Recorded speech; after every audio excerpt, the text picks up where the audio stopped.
이번 산불로 인한 사상자는 70여 명에 이르고 서울과 비슷한 면적이 불에 탔습니다. 현재 대부분 지역에서 주불은 사라졌지만 언제 어디서 또다시 바람의 불씨가 되살아나는 건 아닌지 긴장감을 늦출 수 없는 상태입니다. 이병두 국립산림과학원 산림재난환경연구부장과 함께 산불 상황 자세히 살펴보겠습니다. 어서 오십시오. 네, 안녕하십니까. 네. 자, 먼저 가장 걱정이 큰 지리산 이야기부터 네. 해보도록 하겠습니다.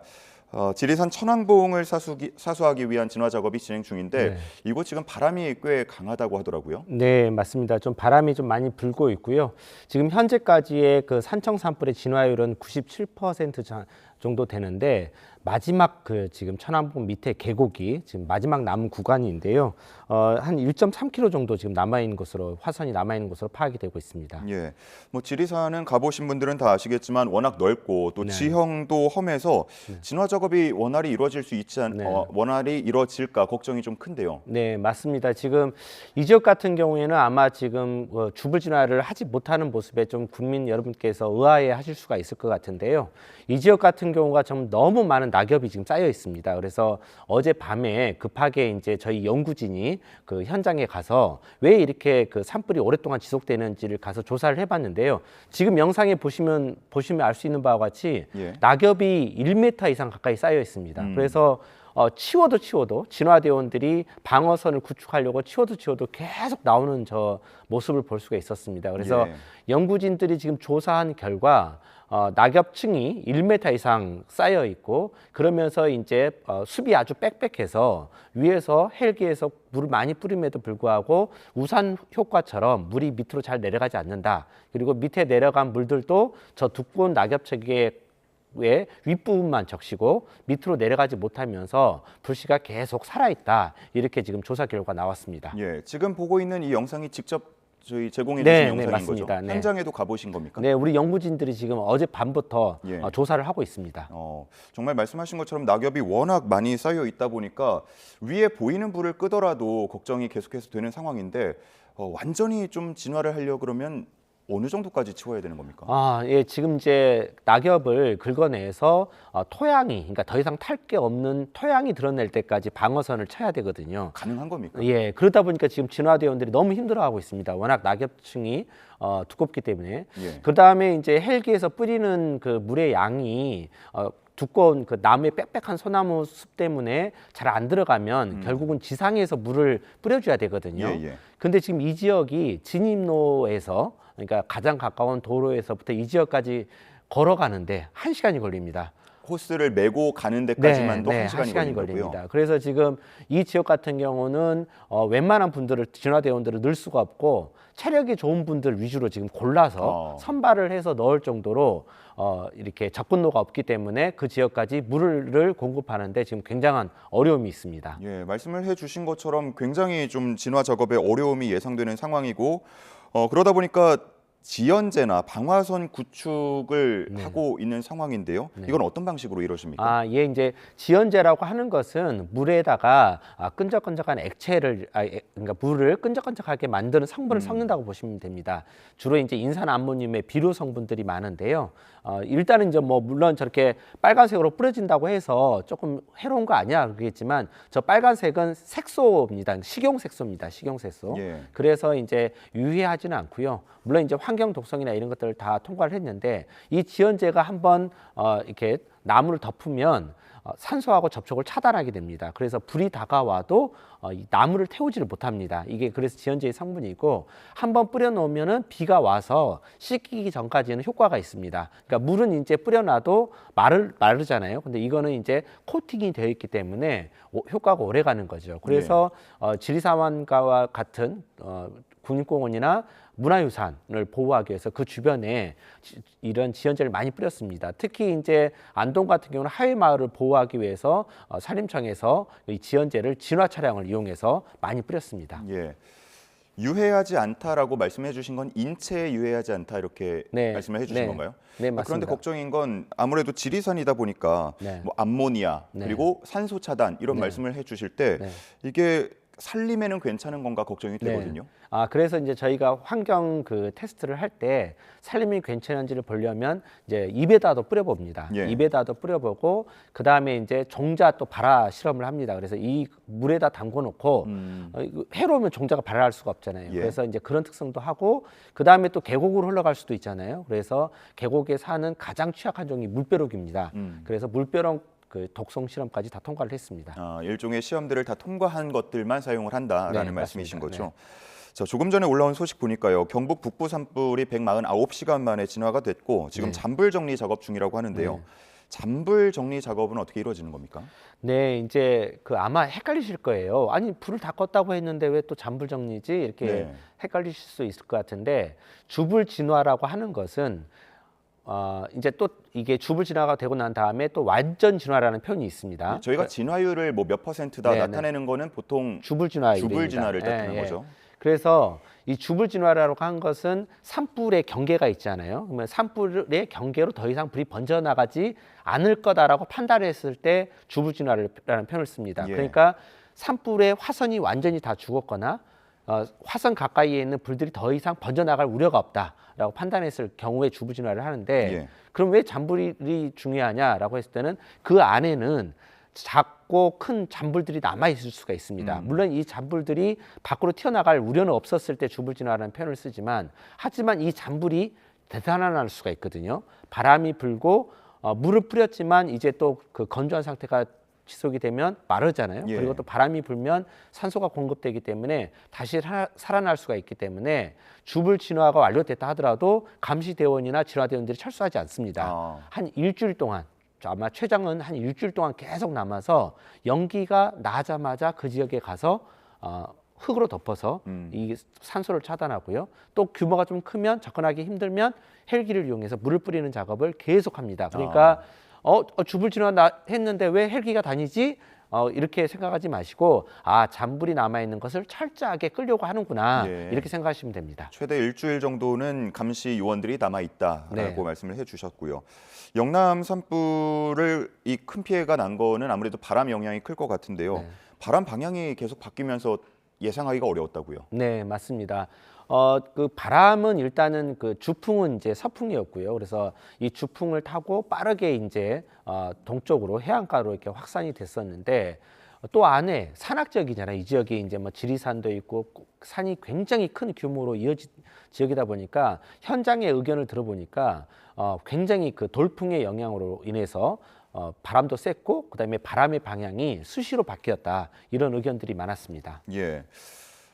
이번에 인명 피해 상황도 좀 살펴보면요. 사망자도 좀 많이 나왔고요. 지금 이재민들도 굉장히 많이 발생한 상황인데 대피를 하다가 사망하신 분들도 있었습니다. 이런 모습 보면서 어떤 생각을 하셨는지요? 네, 아무래도 굉장히 좀 가슴이 좀 많이 아픈 일이죠. 그러니까 우리가 이제 보통 보면은 산불로는 인명 피해가 별로 없었거든요. 기억을 해보시면 2000년 동해안 산불 24,000헥타가 타고 22년에 울진 산불 뭐 16,000헥타가 타고 그래도 그 인명 피해는 한 명 아니면 두 명이었거든요. 그리고 이제 그 인명 피해도 진화를 하다가 이렇게 하시는 부분도 있었지만 이렇게 주민들이 인명 피해가 많았었던 적은 아마 처음입니다.